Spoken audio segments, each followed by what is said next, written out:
I was born on the Mill Village, right here in Belton. Dad was a loom fixer. When the loom breaks down and they'll flag the loom, my dad go up there and check it out. And if there's something needs adjusted, well, he adjusted it. And then when time came along and you went to work there. Yes, I was when I was in high school. What'd you do? We cleaned up. Most of the boys that worked cleaned it up on the day that they were not working. We'd go in and take hose and clean cotton off the walls and on the ceiling and sweep it up and knock it out if it was in the warps. But growing up the way you did on the mill hill, work was just part of your rearing. Oh, I mean, yeah. your folks expected you to, if you wanted something, well, go work for it. Yeah, that's right. Absolutely. And you went to, back then it had been Belton High School. Belton High. And you played in high school. Right. What position did you play? I played quarterback. You're kidding. Nope. Did real good, too. We beat Honey Path. That was our rival. Sure. The first time since 1947. When you were quarterbacking? Right. And we beat them 40-7. Oh, my I said, isn't that stars. something that we beat them 40-7? You whacked them. Yeah, we did. They left like we used to leave from that Honey Path, quietly. I joined up in the Navy, Naval Reserve in Anderson. I stayed in the Naval Reserve, went on active duty twice, boot camp, and then I went on one to Newport, Rhode Island for training. But I was on active duty, which was required if you was in the reserves, served 2 years active duty. Okay. And I served on the USS Avenge, and then I got transferred to shore duty. A friend of mine from Belton, his brother-in-law lived beside us. He said, I know you thumb all the time back to Charleston. He was in the Navy himself. And he said, I'm going to get you a ride back. My brother-in-law and my sister's up here. So I rode back with him, and come find out he was chief yeoman to the commandant of the Atlantic Mine Fleet. And he said, how would you like to come over on shore duty? I said, I sure would like that, because I'm going to get married. I'll have to wait till she's out of high school. And so he helped me. You said you thumbed to Charleston. There may be some who are listening that don't have a clue what you're talking about. Explain That's when what. you ride on your thumb. And there was no interstate. That's right. That's right. So it's all the back roads. That's right. And every trip was different. Oh, yeah. What I always made a point to do, I would ride or catch a ride anywhere that was closer to Belton. I'd ask them, where are you going? And they'd tell me, and I'd say, that's closer. Okay, all right. That's the way I did it. At what point in your life did cutting hair become of interest to you? The first time I thought about it, we had a fellow, he was a chief on our ship. And I didn't know where I was going to stay in the Navy or get out. And so he said, well, Donny Ray, if you stay in the Navy, you'll do what I do. He cut our hair for 50 cents. So when I got out of the Navy, I went up to Greenville. I did that after I got a job. What was your job? I went up here and I was grading cloth from 4 in the afternoon till 12 at night. And then I went to Barber school in Greenville as early as I could get up there, because every time I was there, they counted by the hour, and then you got a day. And you had to go 1,200 something hours in a year. And at what point doing that did you say, this isn't bad, I enjoy doing this? Oh, I did. From the start? Well, not from the start. Really, the fellow that owned the school, I didn't know he had the concession barbershop and beauty shops on the Air Force Base, Donaldson Air Force Base. He said, how would you like to go to work for me? I said, well, what are you talking about? He said, I own the barbershops and beauty shops at the Air Force Base. That was Bob Walter. The Bob Walter over here, I met him years ago when he was going to Carolina. That's his daddy that owned those places. Really? Yeah. How long did you stay at Donaldson Center? I stayed out there probably around about 5 months. And then a boy come to see me one day, Bill Mulligan, that Barber's at Pendleton. He had the Barber shop in the breezeway at Clemson College, and he wanted me to come work up there at him.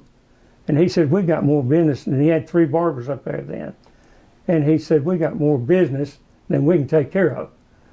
I said, well, that's what I'd like to do then. There's more than you can take care of. So you went to Clemson. Went to Clemson College. And what was the haircuts you were giving those? Were these the cadets? Right, that's right. Back then they had the military. They get a haircut every week. Every 6 or 7 days. They're getting the skin up the side. But it was not much to cutting those hairs, was it? No. How fast could you do one? Oh, gosh, we can knock them out. So how do you end up back in your hometown? Well, when I left Clemson, James Strickland run the barbershop on South Main Street. And his daddy was a barber. Now, James came back from barbering up in Alaska. And he and his wife. And he got a hold of me and told me, said, look, you'd be a whole lot closer to Anderson if you come over there barber. So I barbered him about a year and a half. But there was no question in your mind that one day you were going on your own. Oh, yeah. Yeah, I done bought quite a bit of supplies and everything. And when you did that, you were part of a long line of barbers in your family. Tell me who all cut hair. Milton Pitts, my uncle, at one time he had about 3 or 4 barbershops up in Washington, D.C., and he wanted me to come up there. He had a shop in the Sheraton Hotel, and he would be called to go down and get a haircut to the president. And Nixon had a problem with curly hair. And the fellow that worked for Nixon, he said, Nixon, I know a barber, my barber. I believe he could help you. Nixon wanted somebody that where he was overseas or on a trip or something, that he could wet his hair and put a little styling lotion and blow it, and it'd be straightened down and look nice. And it was just curled up like everything. And so he called Milton over there, and Milton styled his hair for him.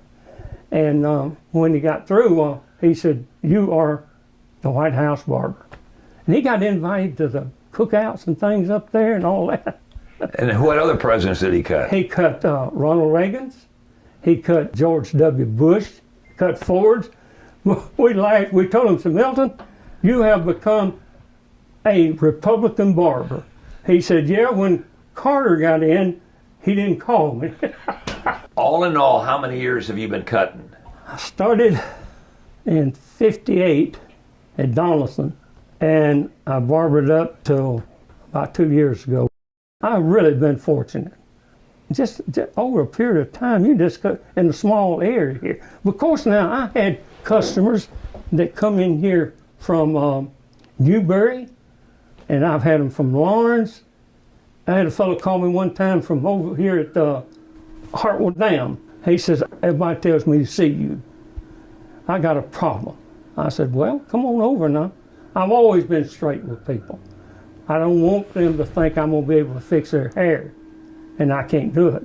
We used to open up 7, and we closed when we got caught up. Really? Yeah. I've been at the barbershop 8, 8:30, 9 o'clock at night. At what point, Donny Ray, did it stop from cutting hair to styling hair? That started in the late 60s. Styling? Yeah. Went on up into the 70s. That's where it helped me. I didn't know at that time. I wanted to learn how to do it. But after I finished, now Bob owned the cosmetology school too, in Green.